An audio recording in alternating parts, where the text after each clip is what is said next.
Once, I believed my marriage would last forever. We had been together for 15 years, and those were years I remembered fondly. We built a life together, a house in a quiet suburb, stable jobs, children. My husband was always someone I could rely on. We had 2 children. Our eldest was in school, while our youngest was just a toddler, barely starting to talk. My husband worked long hours, and I devoted myself to managing our home and raising the kids. He often told me I was doing a great job as a wife and mother. He had his routines and hobbies. Once a week, he'd go with a friend to a steam room, a popular local tradition involving a mix of sauna and spa time. He jokingly called it his men's club, and I never objected. I trusted him completely. Sometimes he would go fishing or take short trips with friends. I didn't pry. Trust was the cornerstone of our marriage, or so I thought. After our youngest was born, things started to change. The birth was difficult, leading to a major surgery that left me shaken. Losing part of myself physically was devastating. I tried to hide how much I was struggling, but I felt hollow inside. My husband was supportive at first. He assured me that it didn't change how he felt about me, that he still loved me, and that our family was his priority. I wanted to believe him. But within a few months, subtle changes became impossible to ignore. At first, they were small things. He started coming home later from his trips to the steam room, often with flimsy excuses. At home, he spent more time on his phone. When I asked what he was doing, he brushed me off, saying he was just watching videos or playing games. I chalked it up to stress. His work was demanding, after all. But then, he started mentioning new friends he had made at the steam room, particularly a widow who, he said, was going through a tough time. Initially, I didn't think much of it. A friend, some casual chats. What harm could it do? But the more her name came up, the more uneasy I felt. Those small doubts began to solidify into something heavier. The sense that something had shifted. He became more distant with me, calling less frequently while at work. The warmth in his words had faded, replaced by subtle hints that he felt neglected or lacked intimacy. I tried to address it, but he seemed emotionally absent, even when he was physically present. That was when I first entertained the thought of investigating. It went against my principles. I had never invaded his privacy before. But I couldn't bear the uncertainty anymore. It took me a while to act. Trusting someone for 15 years doesn't easily give way to suspicion. I told myself it was all in my head, a reaction to my own insecurities after the surgery. But the feeling wouldn't leave me. I noticed his phone had become off limits. He used to leave it lying around without a second thought, but now he carried it everywhere, even to the bathroom. When I asked why, he snapped, "Work. I might get a call." But the calls were fewer than ever. One night I tried to pick up his phone while he was asleep. He woke instantly, as if he'd sensed it. His guarded expression told me everything. He was hiding something. The signs piled up. He took longer to get ready before leaving for the steam room, meticulously ironing his shirts and choosing clean clothes, things he never cared about before. He came home later, claiming he'd lost track of time. But once, I caught the faint scent of unfamiliar perfume. That was the moment I could no longer ignore the truth. One evening, while he was out, I looked up how to check his phone records. It wasn't easy, but I figured it out. What I found confirmed my fears. One number appeared more often than any other, short, frequent calls, especially before his trips to the steam room. The next day, I called the number. A woman's voice answered, "Hello?" I hung up immediately. My heart sank. I felt paralyzed, unsure of what to do. For a while, I stayed quiet. I didn't confront him, just observed. I listened as he spoke about his friends from the steam room, her name surfacing more and more. Questions swirled in my mind. What does she have that I don't? Doesn't she care that he has a family? I decided to test him. One night, as we lay in bed, I casually said, "If you're feeling like something's missing in our marriage, maybe you should just find a mistress." I said it on purpose, watching his reaction closely. He hesitated, then laughed as if I were joking. "Are you serious?" he asked. "Why not?" I replied, "if it solves the problem." He didn't answer, but I saw something change in his eyes. He was thinking about it. A few days later, he suggested I take the kids on a vacation, just the three of us, without him. "You're exhausted. You need a break. I'll stay. I've got too much work," he said. It felt strange. He'd always been eager to travel with us before, but I agreed. I needed to see what he'd do in my absence. During the trip, he called rarely, blaming work. I tried to stay composed, but my mind was racing. I resolved to take action when we got home. When we returned, the house felt different. Everything was too neat, as if he had carefully cleaned up after himself. He acted attentive, overly so, but I could tell it was an act. A few days later, we had a minor argument. Nothing serious, but I noticed he seemed eager to leave the house afterward. He said he was going to a friend's place, but when he came back late that night, I knew he hadn't been with them. I waited for the right moment to make him confess. I needed to hear it from him. One evening, after he had a bit more to drink than usual, I started the conversation. Calmly, I asked, "Are you cheating on me?" At first, he denied it. He said I was imagining things, that I needed to stop being suspicious, but I could see how he avoided my eyes. So I added, "If you can't tell me, I'll find out myself. You know I can." Those words struck a chord. He lowered his head, and after a moment of silence, he said, "Yes, I've been seeing her." My heart stopped. I knew it was true, but hearing it from him was an entirely different kind of pain.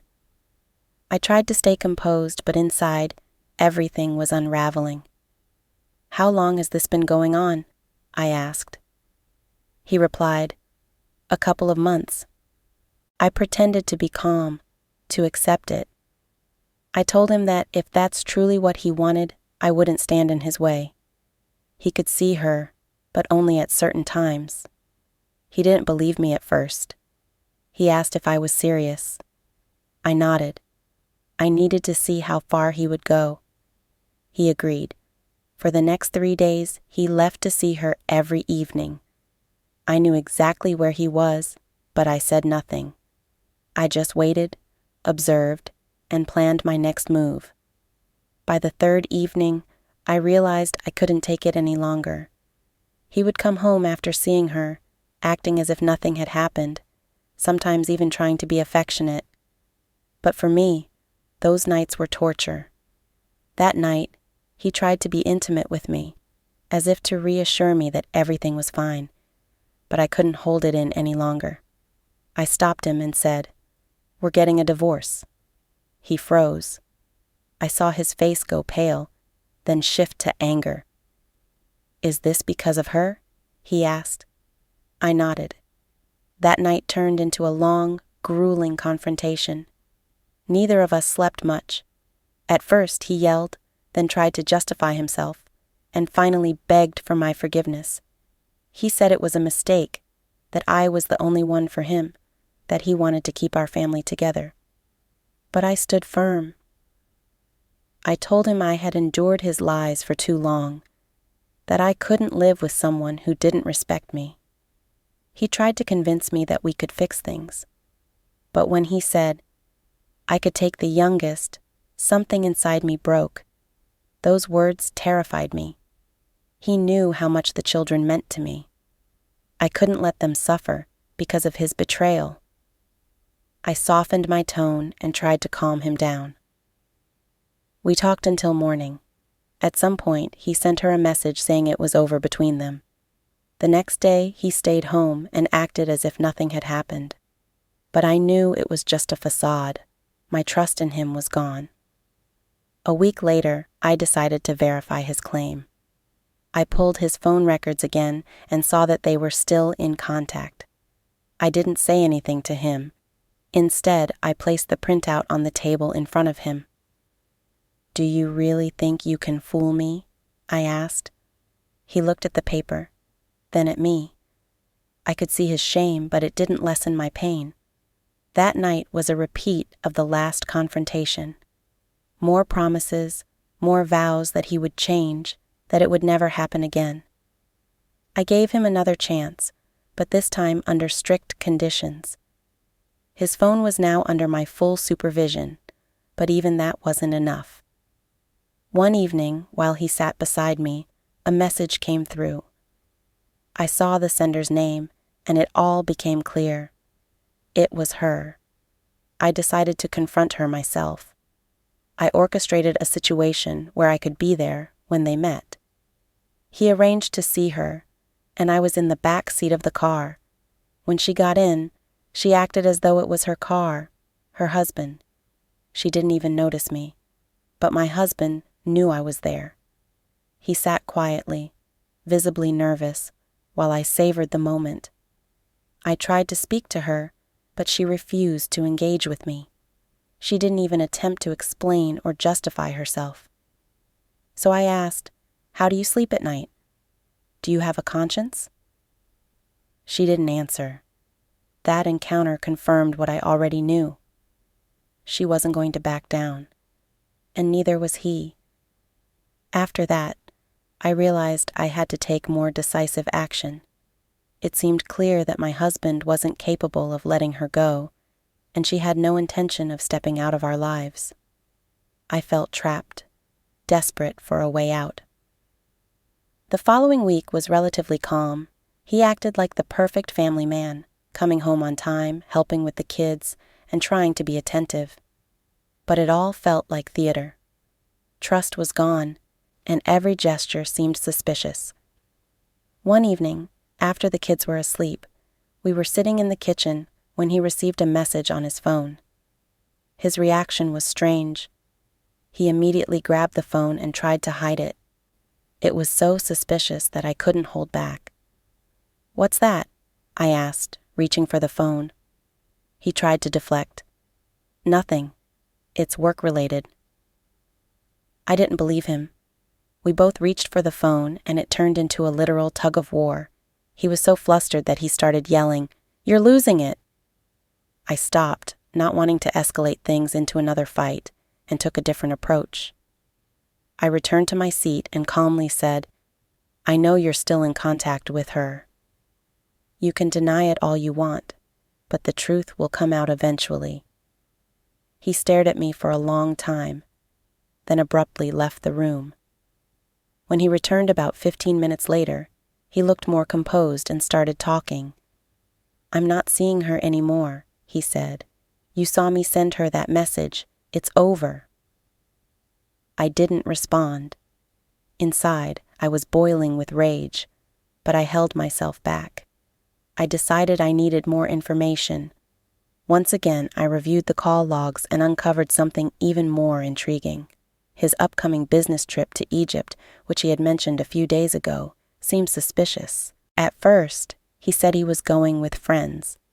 Then, for some vague reason, these friends couldn't make it. I knew it was a lie. He was planning to go there with her. I didn't confront him. Instead, I began to devise my own plan. I arranged for a relative to watch the kids for a few days and decided to book a ticket on the same flight, just 2 days after his departure. He continued acting as if nothing was wrong, preparing for the trip, buying new clothes, meticulously planning his itinerary. The effort he was putting into this trip was so strange and suspicious that my determination to follow through only grew stronger. I found her phone number in the call logs and traced it to her social media profile. What I discovered there confirmed my worst fears. They were going together. I didn't know what to do. If I went, I'd see everything for myself. If I stayed, I'd be consumed by doubt. I decided to go. The days leading up to the trip were some of the hardest of my life. I kept thinking about leaving my kids behind for this insane mission. I thought about what I would do if I saw them together. I had a plan. If I caught them, I would file for divorce immediately and move to another city to start over. But before any of that could happen, I caught him being careless again.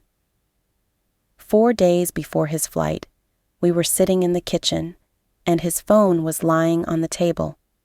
A message came through.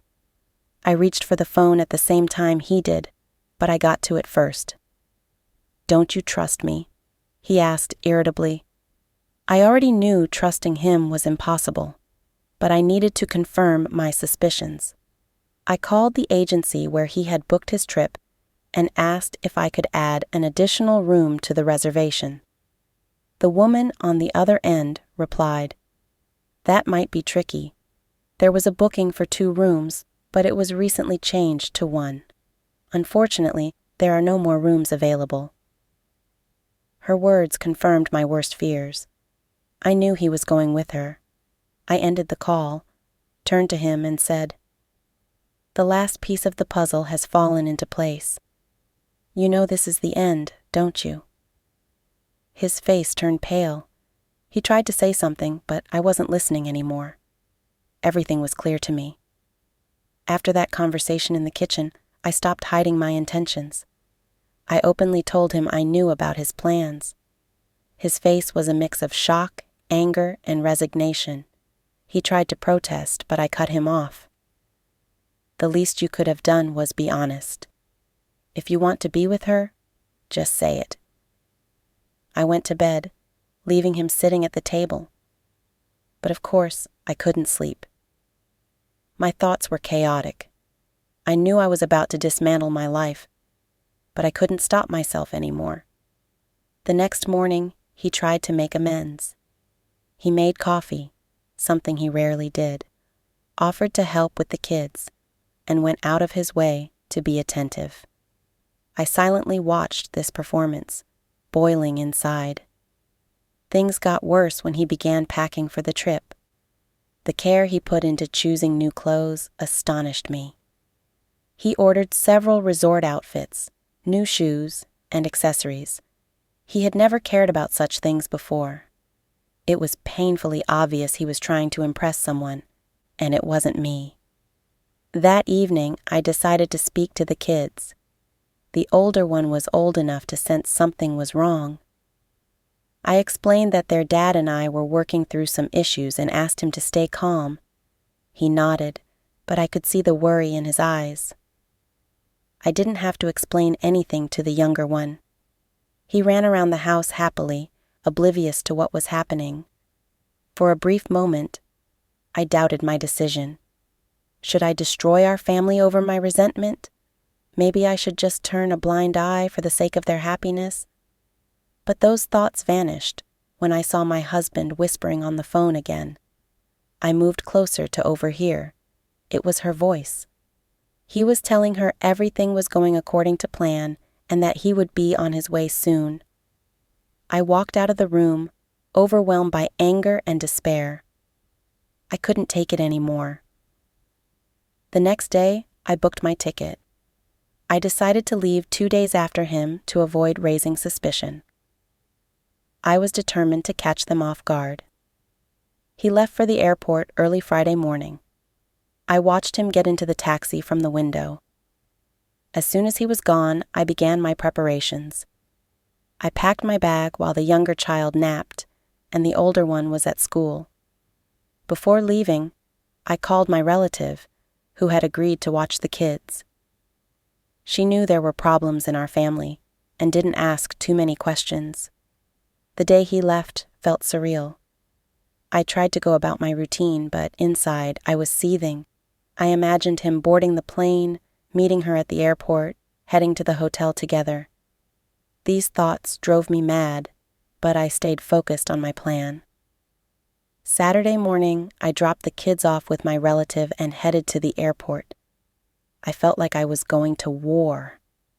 My mind raced with scenarios. What I would say if I saw them, how he would react. The flight was uneventful, but my heart pounded the entire time. When I arrived at the hotel, I began looking for him. I knew where he was staying because I had chosen the hotel myself, planning around his itinerary. I searched the common areas but couldn't find him. Perhaps they were in their room. I decided to wait. I sat in the lobby, watching everyone who passed by. After a couple of hours, I saw them. They were coming out of the elevator. She was holding his hand, and he was saying something to her, smiling. My heart stopped. I didn't approach them immediately. I needed to be sure. They left the hotel and walked toward the beach. I followed them from a distance. When I finally found the courage to approach them, they were sitting on lounge chairs when I mustered the courage to confront them. She was laughing, and he was handing her a drink. It felt surreal, like I was watching a movie where I was the main character, but powerless to change the script. I stopped directly in front of them. He noticed me first. His face transformed instantly, from relaxed to terrified.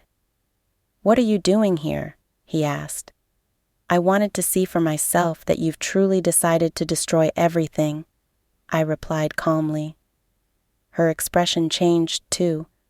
She tried to appear confident, but I could see the tension in her body. "Can we talk?" he offered, standing up. "No," I said firmly. "No more talking. I told you this was the end, and now I see I was right." I turned and walked away, leaving them sitting there in stunned silence. I didn't need to hear his excuses. After leaving the beach, I had only one desire: to go home and bring this chapter to a close. I hailed a taxi back to my hotel. On the way, I tried to gather my thoughts, but inside, I was a storm of emotions. I felt hollow, yet oddly relieved. There were no doubts left anymore. Back in my room, the first thing I did was call my relative to check on the kids.